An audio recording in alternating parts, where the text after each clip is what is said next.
आज हम बात करेंगे डिजिटल चेतना की, डोपामाइन के उस चक्र को तोड़ने की। ये एक गहरा विश्लेषण है हमारे आज के भटकाव के विज्ञान और उसके पीछे के दर्शन का। क्या कभी उस एक पल पर गौर किया है? वो पल जब नेटफ्लिक्स का कोई एपिसोड खत्म होता है और स्क्रीन अचानक काली हो जाती है। बस एक सेकंड के लिए उस काली स्क्रीन में एक चेहरा उभरता है। ध्यान से देखिए उस चेहरे को। लाल आंखें, झुकी हुई गर्दन और चेहरे पर एक अजीब सी शून्यता। अंदर से एक हल्की सी आवाज आती है ना, अरे सो जाना चाहिए था। लेकिन अगले ही पल ऑटो प्ले शुरू हो जाता है और वो आवाज कहीं खो जाती है।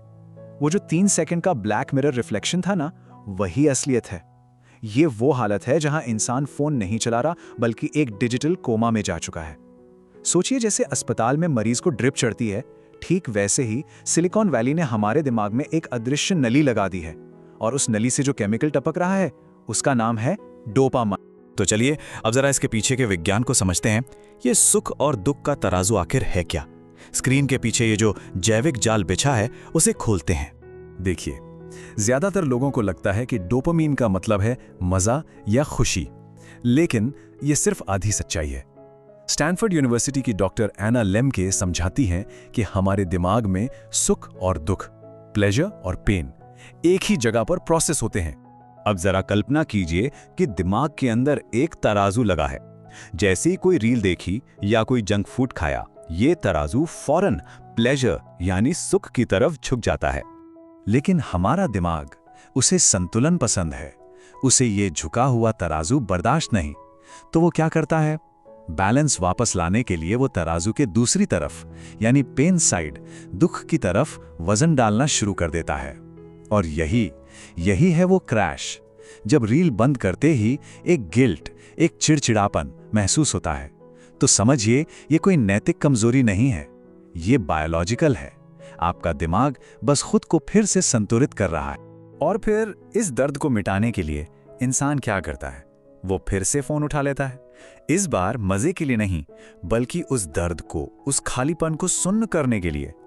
ये बिल्कुल वैसा ही है जैसे आपने अपने ही दिमाग से कल की खुशी का लोन लेकर आज ही खर्च कर दिया हो।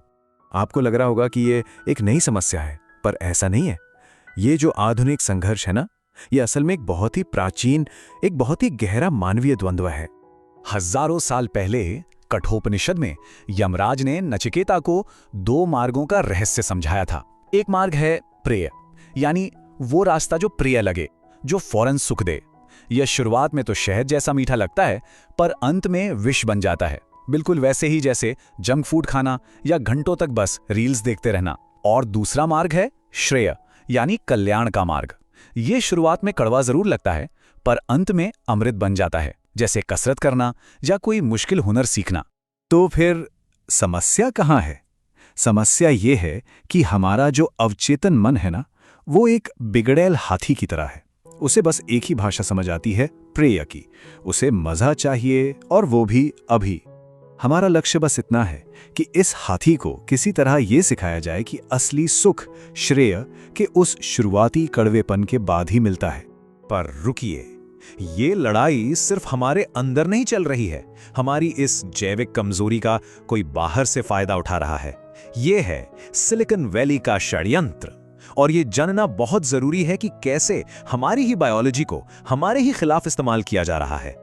जैसा कि द सोशल डिलेमा में कहा गया था, एक बहुत सीधी सी बात है, अगर आप किसी प्रोडक्ट के लिए पैसे नहीं दे रहे हैं तो आप खुद ही प्रोडक्ट हैं। सिलिकॉन वैली ने एक मॉडल बनाया है जिसे कहते हैं हुक्ड मॉडल। ये असल में स्लॉट मशीन साइकोलॉजी पर काम करता है। सोचिए, जब कोई स्क्रॉल करता है तो उसे नहीं पता होता कि अगली रील अच्छी होगी या बुरी। वो बस एक जुआरी की तरह बन जाता है जो अगले जैकपॉट की एक अनिश्चित उम्मीद में बस स्क्रॉल करता जाता है। तो सवाल यह है कि इस जाल से निकला कैसे जाए? अच्छी खबर यह है कि इसका एक रास्ता है। अपने मन पर फिर से नियंत्रण पाया जा सकता है, और इसके लिए एक बहुत ही सीधा साधा 3 कदमों का मैनुअल है। तो इस जाल से बाहर निकलने के लिए हमें 3 प्रोटोकॉल फॉलो करने हैं। पहला है protocol A, the grey scale vaccine. दूसरा है protocol B, the 20 second rule. और तीसरा सबसे जरूरी प्रोटोकॉल सी, अर्न्ड डोपामाइन। सबसे पहले protocol A, the grey scale vaccine. ये एक वैक्सीन की तरह काम करता है। करना क्या है, अपने फोन की सेटिंग्स में जाइए और कलर फिल्टर को ग्रे स्केल पर सेट कर दीजिए। बस आपका फोन अब एक पुराने अखबार जैसा दिखेगा। इंस्टाग्राम की वो चटकदार रंगीन दुनिया अचानक बेजान और ग्रे हो जाएगी। इससे होगा ये कि रंगों से मिलने वाला वो जो बनावटी डोपामाइन का झटका था वो खत्म हो जाएगा। दूसरा प्रोटोकॉल है protocol B, the 20 second rule. ये बहुत आसान है। अपने फोन को बस ऐसी जगह रखिए जहां से उसे उठाने में कम से कम 20 सेकंड का एफर्ट लगे। अलमारी में, दूसरे कमरे में, कहीं भी। ये जो छोटी सी रुकावट है ना, ये उस बिगड़ेल हाथी को रोकने के लिए अक्सर काफी होती है। सीधी सी बात है, अगर प्रे तक पहुंचना ही मुश्किल हो जाए तो मन उसे चुनेगा ही नहीं। और अब तीसरा और सबसे अहम प्रोटोकॉल, अर्न्ड डोपामाइन, यानी कमाया हुआ डोपामाइन। अगली बार जब भी कोई मुश्किल काम पूरा करें, चाहे वो छोटा हो या बड़ा, तो उसके बाद बस एक पल के लिए रुकिए और उस गुड टायर्ड वाली वो जो एक गहरी संतुष्टि की भावना होती है, उसे महसूस कीजिए। अपने अवचेतन मन को, उस हाथी को ये सिखाइए कि देखो, ये है असली सुख, वो सुख जिसके बाद कोई गिल्ट नहीं होता। क्योंकि सबसे जरूरी बात यही है जिसे याद रखना है, मालिक आप हैं, फोन नहीं। अब एक पल सोचिए, क्या हमारे आसपास कोई ऐसा है जो इस डोपामाइन लूप में फंसा हुआ लगता है? तो इस जानकारी को उन तक पहुंचाइए, इसे साझा कीजिए। क्या पता ये उन्हें प्रे के रास्ते से हटाकर शे के रास्ते पर ले आएं।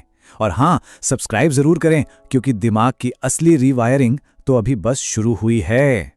ये एक छोटा सा प्रयास था इंजीनियर रोहित विद्यार्थी के द्वारा। बहुत जल्द अध्याय 4, द आइडेंटिटी शिफ्ट